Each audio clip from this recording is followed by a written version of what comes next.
Have you ever had that dream that you wanted to work for yourself, but something holds you back? Maybe you've been in that 9 to 5 work that's been lasting for 20, 30, maybe 40 years, and you're thinking, how do I switch over? Today, we're going to be talking about that. Welcome to Let's Get Real. My name is Glenda Kroll, and my co-host is flying on vacation today, so it is me with our guest. And today we have a very special woman, and I can't wait to speak with her. Her name is Sharon Sills, a recipient of the NAACP Business Award. She's a dynamic key speaker, a best-selling author, entrepreneur, and even a comedian, holding her license both in commercial and military aviation as an aircraft mechanic and engineer. Sharon brings a unique blend of technical expertise and leadership skills to her endeavors. Today, I can't wait for you to listen to her journey and listen to what she's done, because listen to this. If she can do it, so can you. So welcome to the stage, Sharon Sills. Woo! I'm so excited. Hi, Sharon. Hello there. I am so excited to be on this show today. Thank you so much. I am so honored to be here. So I'm going to be moving around. So you guys out there, move your camera around because I just can't sit still sometimes. Well, go for it. Like I told you, I can keep up with the best of them. So let's begin, because, when we first connected, and I started reading your bio, and I'm hearing, we've had a little bit of the same type of journey. I started in corporate Canada, you started in the corporate USA, but you have gone through so much, and then onto the entrepreneurial journey, which I can so relate because that's my life as well. So whereabouts in corporate USA did you start? So I have been in aviation for a very long time. I'm not going to say the years because you guys aren't doing the math on me, but it has been for quite some time. So I started off as an aircraft mechanic. So I'm licensed in that for commercial as well as military. And when I transitioned from living in California, because that's where I was raised, and to moving to Atlanta, Georgia, that's where I am right now, I started with the largest defense contractor in the world. And I said, you know what, I've done the mechanic thing, right? You do it so much, it just becomes repetition. And it didn't do anything with my life, the type of person that I am. So obviously, I saw a corporate position, went for it, never looked back. And I promoted and promoted. And so I actually reported to the C-suite executives. So I know exactly what's being said about you in those boardrooms behind those closed doors. And after doing that for so many years, it was just time. My position that I currently have, like with anything in the climate, that position was no longer available. They wanted me to transition to another position in another state. And it just was not in the cards for me. And that was probably one of the toughest decisions, because when you're in corporate America, you're kind of stuck in that lane. You make good money, you have this title position, you have your own office, your own parking space. So there's a lot of perks that come with it. So to walk away from all of that was a very tough pill to swallow. But that check that they gave me, it was easy to kind of walk away. But the hard part, seriously, was trying to find out what next. What am I going to do next? Aerospace is a small niche, right? Not everyone on the street can, be an aircraft mechanic or know that industry as an engineer. True. So where am I going to go with that? What am I going to do? I have it. I'm going to start my own custom balloon design company. Okay, stop. Where did this come from? Like, really? Now you're going into balloons? Well, I get it. You still are flying, right? One way or another. Yes, no. But I get where the similarities. But to be honest, the balloon business was, from a layman's point of view, just strictly an accident. It came from the needs of the community, friends and family during the pandemic. Everyone, even though we were all in house and we all had to deal with what we were dealing with, people still had birthdays. People still wanted to celebrate. There were still milestones and graduations and weddings and things of that nature. So basically, it's going to sound crazy. We started doing drive-bys. And I just told you I'm from California.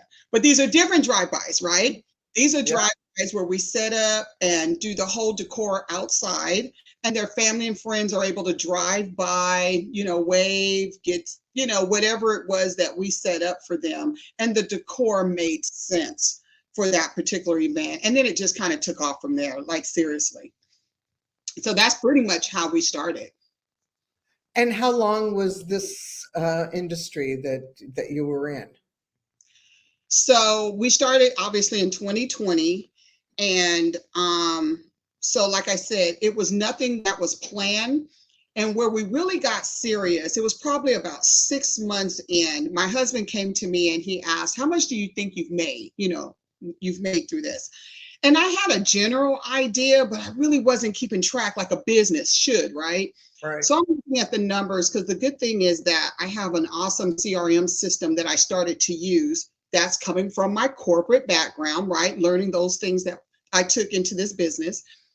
And I looked at the numbers and I couldn't understand the numbers. So I told my husband, I ain't a dummy. Come look at these numbers for me, because I'm not doing something right. And I break it down and he goes, yep, that looks about right. And he walks out the room. And I'm like, there's no way. I made over 6 figures accidentally. Oh my gosh. That's wow.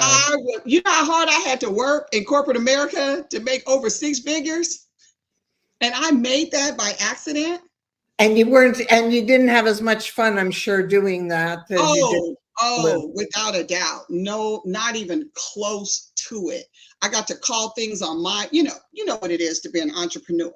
But let me say this. It wasn't like it was easy and fell in my lap. I'm a realist, okay? I worked from 8 to fame. I'd be I'd be learning, learning my own craft and skills and trying to figure out new and different to be able to pitch and sell that to, my future clients. And learning, because when I was in corporate America, I didn't know anything about social media. First of all, I didn't have time to know anything about social media. Right. But I didn't know anything about it. And one of our kids said, Mom, if you're going to do business, you have to do social media. You have to put it out there. And they were actually laughing at me. They're like, oh, look at you. You got 10 followers. Oh, now you got 100 followers. Now, don't play with your mama, because I have way more followers than what they have. But that's pretty much in a nutshell. It wasn't magic. I worked it. Because of my corporate experience, my customer service, I was able to put that into my business and to be able to benefit. And then, of course, my clients benefit off of it. They're like, we've never seen anyone like you. We love you. Come back. I mean, in the beginning, it probably didn't look that great, because, I'm new doing this. No training. I taught myself. But it was me that they were buying. You know what I'm saying?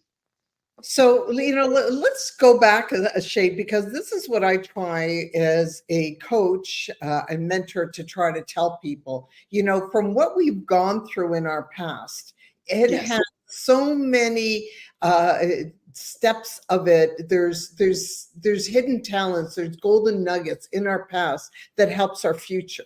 So no matter what you're going, where you've been, there's something that you can use in your future. And this is what you're exactly saying. Absolutely, without a doubt. One thing that made me very successful in my corporate career is that I have a lot of great soft skills, right? I've never met a stranger. I can talk to anyone. And so having that type of personality to be able to come in and say, good morning, how was your weekend, and truly mean it. Yeah. And, and those things led to other things. And I put that into my business today. So I have several business brands, and we'll get into that, but they all consistently have the same profile personality in each one of my businesses. So you're the type of person that you can meet somebody, and within 10 minutes, an hour later, you walk away and they feel that they've been heard, seen, and they're your newfound friend. I mean, I'm pretty much like, sometimes it doesn't even take that long, because I'll walk in a room and if it's something I see and I'm like, girl, them earrings are gorgeous. You can only wear them once, so why don't you let me wear them? And then, we'll talk about it, and it's always comes to be some type of laugh or something to make that connection. And they're like, it's something about you that I like about you. And I'm like, great, because it's just me being me. No script, it's not scripted, it's not anything. It's my personality. Everyone has one, so tap into what works for you. And it is my experience, things that I've experienced. And it hasn't always been roses. Let's just keep it real. I'm a Black woman in America. Yeah, I don't think anybody's life has just been roses. I think that when you want to be real about life, we all have fallen flat on our faces and backs and all the rest of it. But it's knowing how to get up and to, even if you have to fumble your way, but you still get up and you still keep going.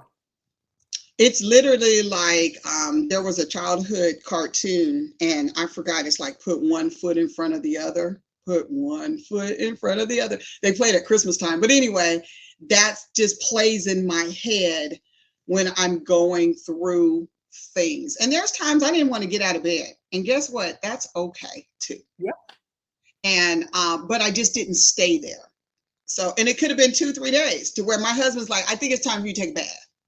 You can go back into bed, but you might need to and once I get up and take a shower and just kind of I'm like, okay, shake it off. So that break didn't happen, or that opportunity, or that person didn't do what they said they were going to do, or whatever it was that put me flat on my back. I knew that I needed to get up and keep going. It didn't make sense on what I did. It's just a forward motion, because I learned that the healing is in the movement of moving forward. So just get up and make those moves. I recently lost my dad. And it's still like in my throat, right? It's a hard pill to swallow. Yeah.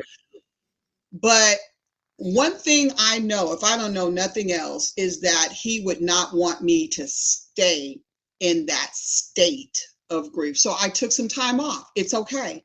I shut it all down and I took some time off. And so I'm slowly getting back into, and it's given me clarity on some things, because sometimes you just keep going like a hamster, and even though things may work for you, you don't see what you don't know. So because I've been able to just kind of sit back for a minute, I've been able to see some things that I'm like, let me make some adjustments, some pivots, and I'm liking the direction that I'm going in with it. Yeah. What is the direction that you're taking now, since you've had that break? So, comedy is never anything that is like a career for me, right? But it's always been in me. My family, we love to laugh. My humor, I'm fortunate to get my humor from my mom and my dad, right? So that's always just been who I am. When I walk in a room, my husband always say that I'm the center of influence. I'm always making people laugh. So I've taken it to the stage doing stand-up and have gotten really good, rave reviews off of that. And I've never met a mic I didn't like. Okay, so I'm just letting you know that right now. So I've always taken that stance, but never put a title on it of stand-up comedian. And so that's where the change is. And now I'm incorporating that into my keynote, so that, because I do the keynote and people are laughing anyway, so I might as well get paid twice. So you're going to get a keynote, you're going to get a comedian all in one, all at once. And that's the clarity that I've received, because I've been able to laugh through some hard times. I mean, there's nothing like crying and laughing at the same time. Yeah, I get it. Yeah. So, and we had a cruise scheduled earlier. We've already had it paid for and everything early in the year. So right after my dad passed away, it was a decision whether we were going to go on a cruise or not. And so everyone was go on a cruise. Nothing can happen anyway right now. So went on the cruise, cried every day. One thing I know is that my tears and the Caribbean Ocean is the exact same. That salt, it tastes the same. And those were the pivotal times that I got some aha moments in that. That's going to take me to the next level. And even though it was that type of situation that we were hoping for a different outcome, I'm seeing the beauty in the ashes of it all. Lovely. And you always know that your dad's still going to be out there watching you and you're still going to feel his spirit, right? So it's not Oh, that he's left you. right, right, right. Yeah, absolutely. And I received that. Thank you. I lost my father many, many years ago, and it was probably one of the hardest times in my life. He Yeah. was the most influential person in my world. And so I get that. But it wasn't until years later when I still felt very choked up that my son, at that point, maybe at 3 years of age, when he would say, every time you talk about Papa, you cried. You would cry, and he says, "Why don't you do what I do? Just pretend he's there and just talk to him anyways." Out of Yeah, mouths of babes. Don't you yeah. love that? So it was like, oh yeah, and that's when I actually did, and then I found that I actually had somebody guiding me through some of the harder times in life. So it's crazy. That person has changed, from a present. He's still there, but he's in Absolutely. a different world. So it's Yep. it's not, it's all in what your beliefs are, and I believe it. So that's True. why it works for me, right? Yeah, whatever it is, right. If it works for you and it doesn't hurt anyone else, believe whatever you want to believe in. I have a core belief, and I mean, obviously, I want everyone to believe what I believe, but hey, whatever works for you, go for it to get you to that next level because we're all growing, right? The same thing I did at 18, I don't do now. And at 18, you couldn't tell me nothing. Like, it's like I'm 18, I'm grown now. And Yep. yeah. Yeah, my father would always say to me, "I really hope that you have a child just like you."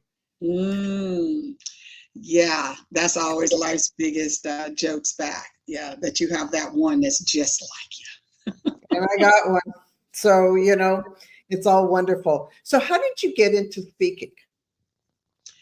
So, like I said, I've always, I'll start back to say my first speech. So, was in church, Easter speech. Every year's Easter speech time. My mom would sit at the table every single day while she's cooking. She wasn't a stay-at-home mom, but she had to still cook dinner for us. And she'd be cooking. I'd have to say that speech over and over again. I would be crying, and she did not care. I needed to say it exactly how it was on the paper and memorize it because she was really big about being excellent in things that you're going to execute, that you say you're going to do. And I remember I might have been 7, doing my Easter speech with the other kids, but the other kids didn't know their Easter speech like I did. So they had to feed them their lines and they were nervous. But for me, I stood there with that mic, so proud. And what did it for me is everyone after church, the adults were like giving me so many accolades and always like how smart I am. I remember that. So fast forward, every time I had an opportunity to speak in front of class, show and tell, whatever, I'm taking that opportunity because I like that feeling. And you fast forward to my adult life, I've always just been that speaker. I've always been the one to stand up to where anybody got something to say, and to be able to contribute something, of substance to the conversation. And then it's like people start going, "Are you a speaker? Are you a speaker?" I'm like, "No, I'm not a speaker. Where'd you get that from?" And it almost came down to, is someone that keep asking, "Am I a speaker?" I'm going to be a speaker. And guess what? I said, "You know what? I'm going to be a speaker." And that's what I did. And that's what I do. So you talked it into existence.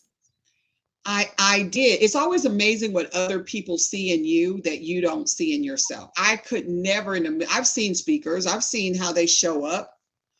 Nothing that looks like me, nothing that sounds like me. Where did they get that from? And the fact that so many different people, from people I know to strangers, asking me, I knew there had to be some connection. I didn't see it, but I knew it had to be there. And I said, let me act on it and see if it works. And and it works very well. One time I was speaking, I thought I needed a bodyguard. I'm like, when did this happen? So many people afterwards came, to want to talk to me or, make that connection with me.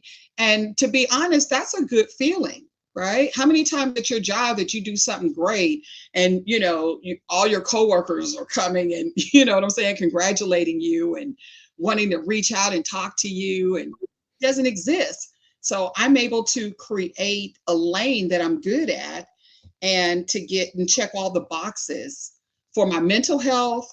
And then to be able to give back whatever experience or whatever, because I'm keynote, but I'm more of guest speaker. So I speak to certain organizations or their audience pain points. So to be able to share my information, my experience, and have a positive outcome is amazing. Amazing. It's a gift. It is a gift. So you talk about pain points.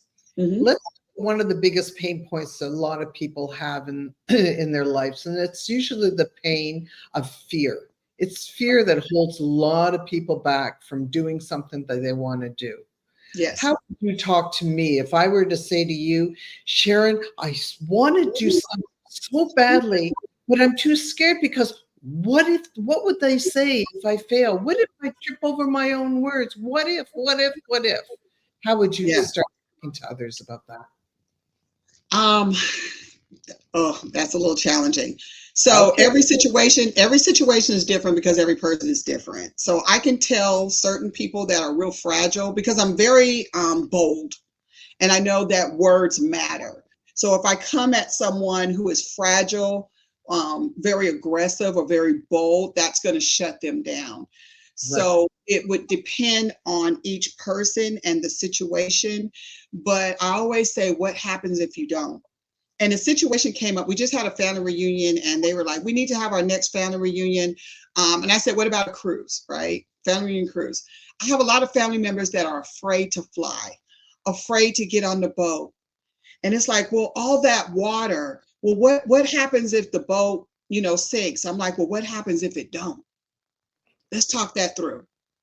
So you get on the boat, free food, what I'm saying? You can eat food, entertain, so I start talking the positive things that come out of it. So by the end of it, is that the only thing you're worried about is if the boat, flips? So I said, let's do this. Get your phone, because everyone has a phone. Let's Google when the last time the boat flipped, right? So you're telling me that you're going to spend the rest of your life, whatever age point they were at, say they were in their 40s, another 40 years, because 40 is already gone by like this. So you're going to wait 80 years old, right? To feel like now I think I'm not scared anymore. Who does that? We only got one shot at this, one. And what you're going to do with the shot that you have. And when I get people not to solve their question, not to solve it, but to give them questions to think and let them solve it themselves, they're able to walk away and be like, I never thought about it like that. So that's all I do, is I just put another perspective on their fear. And I relate certain fears I relate to. I get it. Life isn't about that we're going to be untouched. The whole thing about life is we're all touched some way or other. Something we've all fallen from, something that's all hit us. But the thing about it all is what I say to people is the fact that even when you fall, you don't stay there. You somehow find that strength to get up and try something else.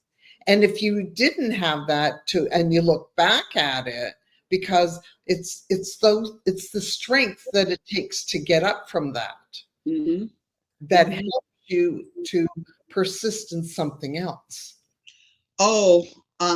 It's a journey. It's a journey for a reason, right? It is an experience. It's a journey.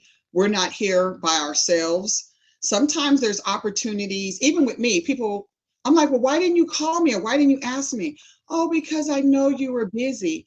stay out of my business. Don't worry about what I'm doing. If there's something that you need and I put myself out there to say, give me a call or text, take that opportunity. And so many of us, we suffer in silence because we don't use the resources that are out there. If someone says, call me if you need me, give them a call. If you know what I'm saying, put it out there, and you just never know how that situation will change. But that's the fear part of it. And then putting that on someone else. That's the easy out. Well, yeah, because a lot of times people don't want to. It's another form of having their own unconsciousness of their own disbeliefs within themselves, right? Right. And have you ever had a time in your life where you didn't have that belief in yourself? I'm sure I have. I just don't have anything that a particular time that I can think of, because since I can remember, it was pushed in me so much. Both my parents are from the South. They marched with Martin Luther King, my grandparents, so they just come from a different era. So having me, there were things that they put in me that they wanted to make sure that I lived a life in this society a little bit different. So I didn't have too many opportunities of, sitting back, woe is me, whatever. I've always been taught, pull yourself up from your own bootstraps. You know what I'm saying? Get out there and make things happen. And hearing the stories of people having, they don't have kids like this anymore, 10 kids, and, to work the farms in the field.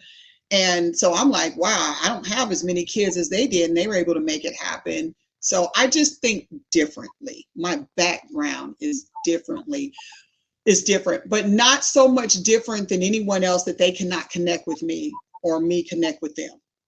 My journey was just different. We're still on the same road, same path. We share the same road. We eat the same foods with the same airport. You know what I'm saying? So.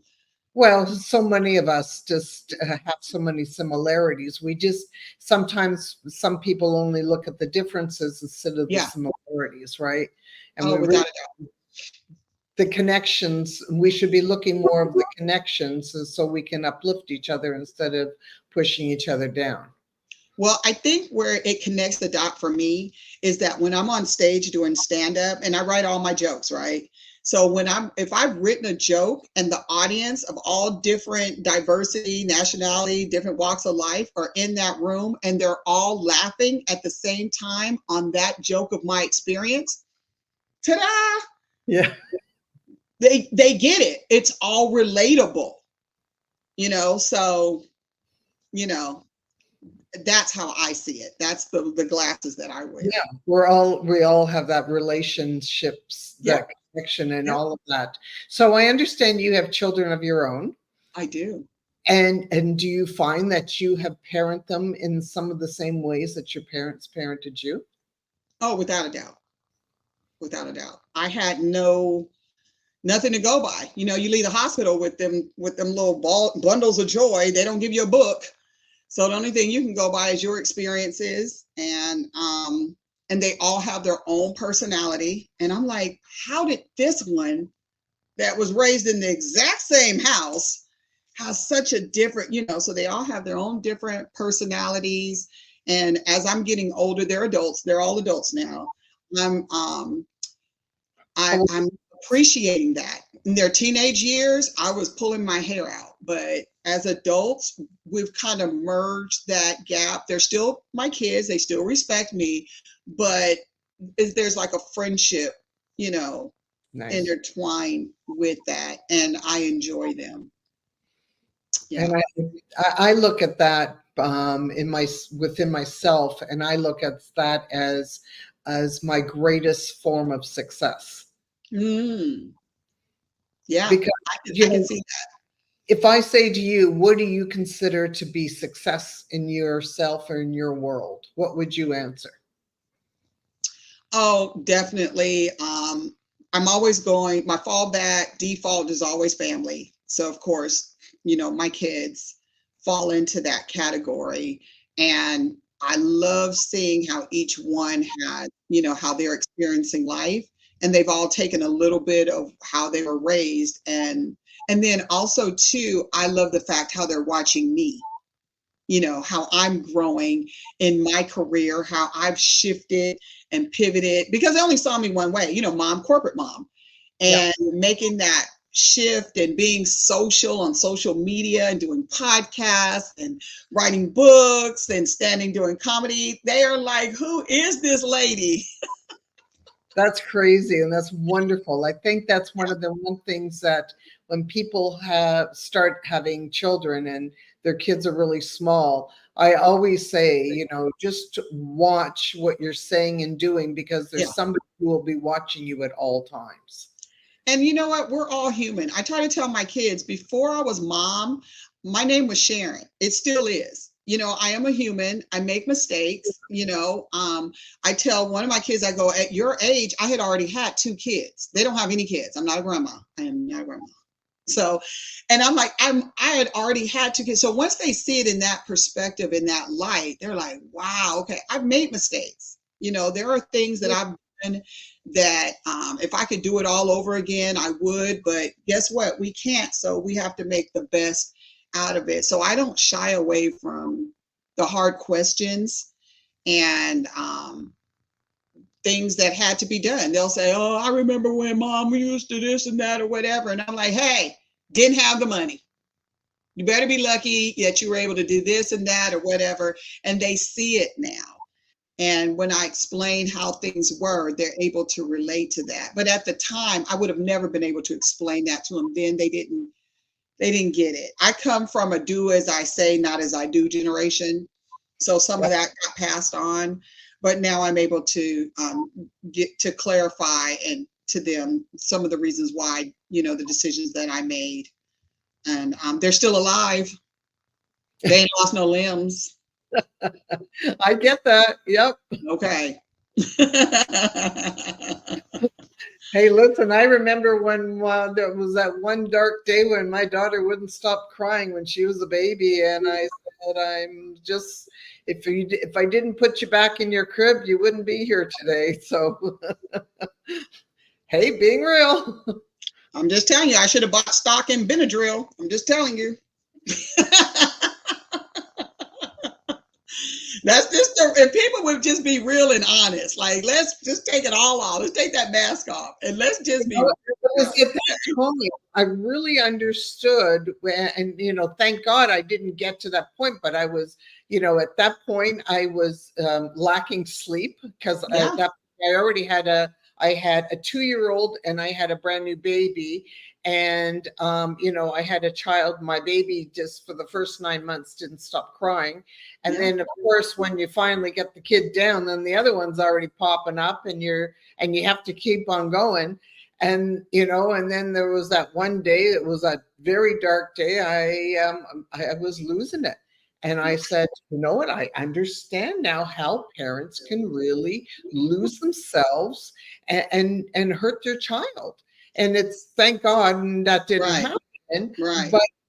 But I could see it, because Right. when you are working on empty and you have to keep on going and nobody's coming up to help you, you're pulling at times in your life where it can get pretty dark. Right. And that's why I put, if you ever see anything in my bio, it's always talking about being relatable, because I always want to be open and honest.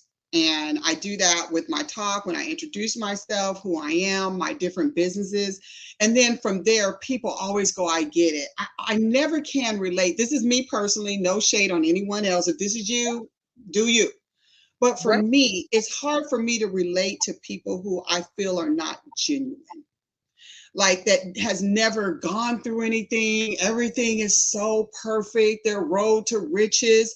And I'm like, there's no reason that I'm just as aggressive in business as the next person. And I know that there are missed opportunities and things that you wish you could have, would have, should have.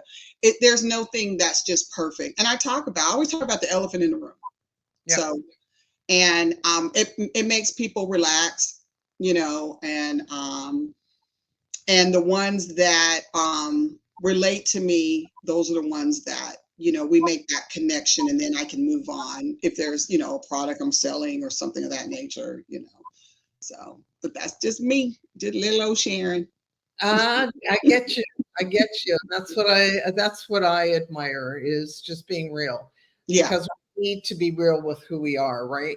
And Oh, yeah. accept who we are and strive to only to work better for ourselves. Absolutely. Absolutely. Yeah. I mean, death changes people. If it doesn't, that person wasn't impactful to you, right? It can be people that you've seen on the news, like, so famous star athlete has passed away. You've never met that person in your life. You're like, oh my gosh, what did you hear?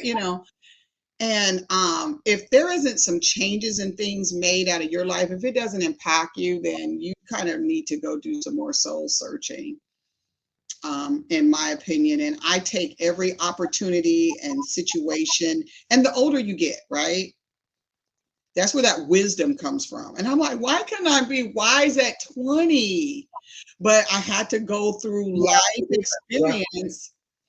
And now I'm the wise old lady, I guess, where I can see things differently, and there's a reason for that. So I take all those experiences, and I'm loving life now. Like, I've never really loved life before. I've always enjoyed life, but I'm loving life now. So that's And where that's really what the key to life really is. yeah. Enjoying as you're going through it. Oh, So I yeah. understand you are a best-selling author. Yeah. Sure. Yeah. Okay, yeah. So take it in, baby. Like, Yeah. tell me about your book. What's the name of how many books? So I'm more of doing collaboration. So right now we're living in the era of collaborations and partnerships. So I've collaborated on a couple of books. Your Deck of Success is one of them, and The Art of Connection is the other. So those are the two. They went to best-selling Amazon. So I'm actually working on my autobiography myself. And I was almost there, scheduled for it to be finished, and then I had life-altering situation with my dad. And so I put that on hold. And now that I'm looking at it, I want to change some things up. So, and I think it's a good thing. But it's still, it's called no, I ain't gonna tell you yet. You gotta bring me back on. You gotta bring me back, and I'll tell you about the book. Then we'll talk just a bit. But yeah, so that'd be number 3. And it's good, and it shows my commitment, credibility, you know what I'm saying? And it kind of edifies you when you're out there. You can say you're whoever you want to be. You know what I'm saying? I mean, who's going to stop you? There's no governor to say, oh, you can't say. But having those artifacts are good to have. So if you've been thinking about, oh, I want to write a book, write a book. If you feel like you're not at that point to write the whole book, connect with people who have collaborations and partnerships. And that's a good way to get started. I met some amazing authors out there that have done some amazing, incredible things just being in that collaboration on the same book. So if you're out there and thinking about it, and that's a great start for you to do that. So that's where I started my career doing that, my authorship career. I love it. I have also been in one collaboration, and there's very much a book inside of me. It's just a matter of sitting down, and I've got part of it written, but Yeah. continuing it through, right? Oh, So yeah. I understand. yeah, it's just their life is happening, and there's with our world these days, so many balls in the air. So if you were to give somebody a piece of advice on life, on parenthood, or whatever, what would some of these tips be or advice that you would help somebody else through in their life?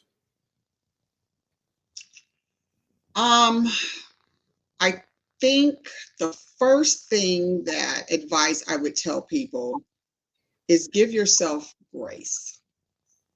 give yourself that peace, that whatever decision, whatever step you're going in, and it's okay. You might make some errors, pivot, be flexible. Don't be so rigid, especially when you're entering into something that don't have any experience in, a lot of experience in. Give yourself grace. We spoke before about consistency. Consistency is the key. Every single time, doing the same thing over and over again at the same time, and being a doer of your word. If you say you're going to do something, do it. If you can't, because life happens. Yeah. Communication would be the next thing. Effectively communicate. And you kind of give that, put that in your mixing pan and stir that around a little bit before you start adding all the ingredients in. Because sometimes you got to fold it in. If you ever baked a cake, you got to fold those ingredients in, because if you throw it all up in there, it's all clumpy. Then everything is in there, but it's just not baking, making for a great cake. So give yourself grace, communicate, keep an open mind, be flexible, and laugh. It's okay to laugh. If I trip, sometimes I'm walking and I don't pick my feet up all the way, and I trip, I am cracking up laughing. Laugh. It's so important. There was a time in my life, and it was a time when my dad was sick, and I had this woman who knew me because I used to take my children to a reading class, like it was a library class where they read stories. Mm-hmm. And she looked at me and she said to me, when was the last time you laughed? Right. And you know what? I think I was hit by a car that day, because I went, whoop. Yeah. Well, that was the biggest thing she could have ever said to me. And then whenever times are hard, I think of that one thing all the time. Yep. Because that changes everything about you, doesn't it? It releases endorphins. So it's mental, it's physical, and it just, even if it's but for 30 minutes, 10 minutes, if you can laugh, if you have like a series in your car, if you can stream, they have like comedy channels, YouTube. If you can find something for 10 minutes and just laugh, there's no reason why you should not be laughing at least once a day at something. There should be a chuckle. There should be something in your head that brought back a memory that just kind of made you go, But there should be something every day that should make you laugh, that just lets you see that things aren't as bad as they seem. It sort of takes you off from that time where you feel so brittle. There's that point in life where you're feeling like you're about to crack.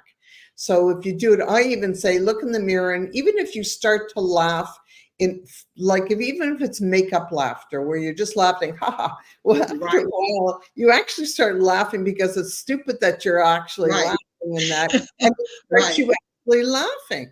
Yep. And it actually works.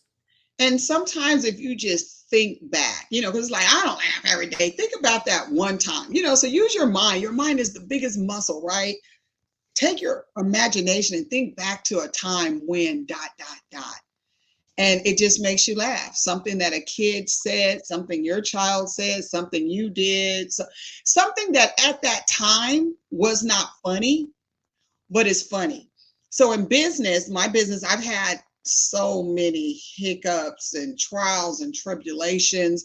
And trust when I tell you, at that time, it was not funny. Especially when it was my money. There was nothing funny about that. But because we got through it, right? Now we sit back, and we, as my little mini team, and we laugh. And it's the best laugh ever. Like, remember that time when this, that, and the other, and this happened, and hilarious. And just hilarious. And we're like, man, we should have done this, that, and the third. You just add to it. Everyone has to laugh.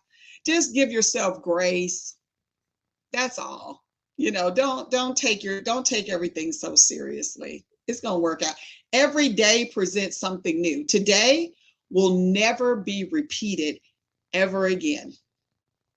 Once this day is over, that is it. You have the memories of it, but we're never going to duplicate this day ever again. That's just the way it is. So what was one of your greatest lessons that you ever have learned? Or I'm sure there's been many, many of them, but can you share something that really comes to mind?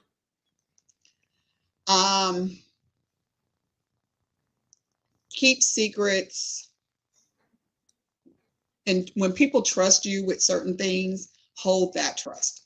Don't break that trust with people in business and personally. Not secrets that are harmful, but you know what I'm saying? If there's something that someone confides into you and feel like they trust you, keep that trust. Don't break it. Keep your circle small. I know some people think, oh, all these people, and there's a time and place for everything. But when you're talking about the core of who you are in business and your sanity and stuff, keep your circle small. And so that probably would be some of my biggest lessons that I've learned in life as well as business. Not a long list, because sometimes that one or two things, you could kind of fit that into so many other categories. So that was, those are the two big ones for me. Yeah, I love them. That's really some important information, because we need to understand that, we don't need a lot of friends in our life. I always used to say that, that if you have one person who loves you and trusts you, that's all you really need in life. But Right. if we feel that we need a lot, then we need to sort of come within ourselves to start checking out why we need that. Yeah. What is it that you need? Is it that you need so many people to give you all these accolades? And there's, like I said, there's a time and place for everything. But the trust part, I've lost a lot of friends. It's sad to say, or fair weather friends or associates, however you want to look, throughout the journey.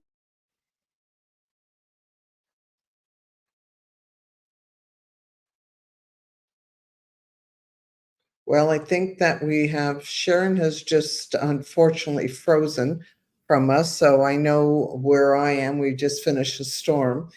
And so, just as she's saying, you have to look around you and Okay. see. Am I back? Yeah, you're back now.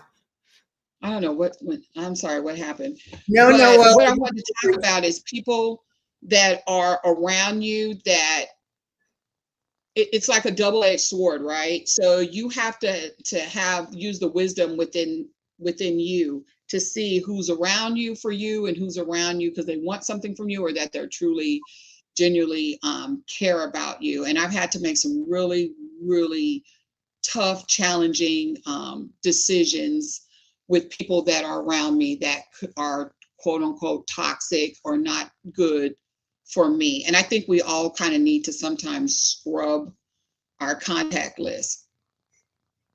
Yes, I call it, actually, for me, and it's usually been at times in life when major situations have happened, and you see the ones that are around or aren't around, but I call it cleaning my cupboards. So Yep. that's when I do my cupboard cleaning, and through the years, it's gotten smaller, and that's what I said. It's the few that that have your back during good times, but especially during bad times. Absolutely. And you always know who's going to be in your corners in business is as you are growing in business. And then you find, because some people get into business depending on what it is, and their outline is based on their friends and family. Like, I know I'm going to be successful doing this particular business because I have all these friends and all these families going to support me. And then they get into that thing and they put it out there to their contacts, and no one buys their book or their recipes or whatever it is that their widget, whatever it is that they're doing or selling. Now it becomes personal. like, why won't they support me? Or how come they're not sharing, this information or my link or this and that? So I never like mixing business with pleasure at that particular point, because that becomes an issue that a lot of people, they might not talk about it, but they feel some kind of way when family and friends aren't supporting them in the way that they had their business process laid out. That starting, my friends and family is not on my list. I don't do friends, family, cousins, and coworkers. Those are ones that I will refer them to someone else, but I don't want to do business with that. Been there, done that. I'll probably write it in my book. But that's a lesson that I would leave with people. Just be cautious with that. Well, it brings into a lot of discomfort too, right? It's those are the wise woman's notes for tomorrow, right? Because that's when we learn the hardest times. When Yeah. you sort of, I don't say that you expect somebody, but you sort of anticipate that somebody would have your back or be there, and you find that nobody's home. So That's just the reality of it. So I tell, because I also teach. So when I'm teaching my students, that's one of the things that I talk about. I give them the real of business, what it looks like. And I'm the beta tester. So I show them how I've tested this theory out, what it looks like, and how I got the receipts, because people want to see receipts, right? That's the new thing. What's your receipts? And I show them what it looks like on paper, the bank account, the invoices, and the experience behind it. So, yeah. and that's what happens at this point in time in life, as we grow older, the experiences that we've lived have become our receipts in life. Oh, yeah. And it has actually transformed us to knowing more about ourselves than than anything else that we could have done. Also, too, I look at other people's experience as well. Just because, I didn't walk down that road and fell down that ditch, but I know someone else did, I can share that experience, with others to say, hey, listen, I heard word on the street. You know what I'm saying? If you go down this road here, that there's a ditch. So you might not want to go that direction. If you do, make sure you have an out, so there's, I just don't be like, if it was me or this is what I would do. I'm just giving information. That's all. I'm just sharing information. And listen, that's how we can grow in our own ways, right? We don't have to go through something, and we don't have to eat the poison to know that it's poison. That's the truth. High and dry, right? Right. Well, so as you move forward, and now that you've got all these accolades behind you, and I'm very impressed by what you've been able to achieve during this. Besides your book, do you have something else that you are looking forward to possibly doing? Not at this present time, but I'm always open. So the book, obviously, growing my business, getting on more stages and platforms is important right now. And the awards that I've accumulated throughout this process are just the winning spoils of the game, right? So I don't take myself too serious by putting a lot on my plate, because I feel like it's not about the quantity, it's definitely the quality of it for me. It's important how my brand is, how I show up for my brand. That's what's important for me. So if it's just one thing, I'll do that one thing. You know what I'm saying? If it's two. So I don't have a lot of that. So I'm just, rough, rugged, and raw. I'm just sharing. I just love Sharon it. Sills speaks. Sharon Sills, it's been an absolute pleasure. Please let our audience know if they would like to contact you. on your coaching, your trainings, your books, anything, or just want to find out more about speaking, any other way, which is the best way for them to contact you? Well, I'm going to make it so easy for you. I decided to keep all my platforms the same. It's always SharonSillsSpeaks.com, Instagram, the @ Sharon Sills Speaks. So everything on all platforms is Sharon Sills Speaks.